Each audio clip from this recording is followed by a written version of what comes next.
anytime we introduce new technology, there are challenges. And there are technical challenges, of course, researchers and engineers are working on.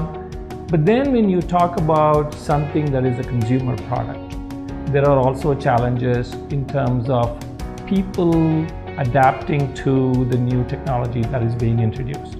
We have seen this in the case of mobile phones, for example. Many of us used to use a telephone that was sitting in one location. You have to go to the telephone to make a call.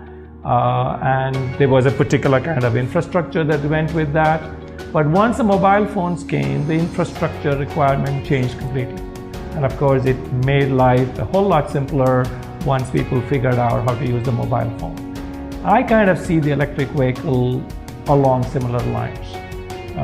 We are all used to driving vehicles, using vehicles based on petrol or diesel.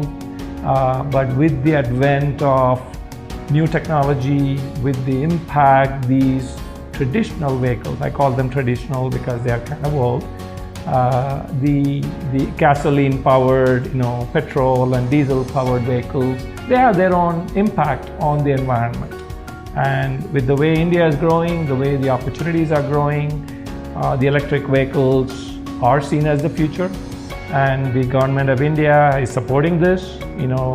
You expect governments to think long term, and the government of India has come along and is encouraging all of us to think long term, reduce our dependence on the fossil fuel driven vehicles.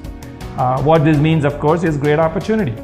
It means that we can innovate, we can come up with new ways of solving problems that maybe did not even exist 10 or 15 years ago. Gives an opportunity for entrepreneurs to get in, gives an opportunity for researchers to come up with new ways of doing things. And of course, the industry can, the ones who adapt these new technologies to vehicles, they also have an opportunity to do something different. In this particular case, India does not have to be a follower. This is not technology that is already available everywhere in the world.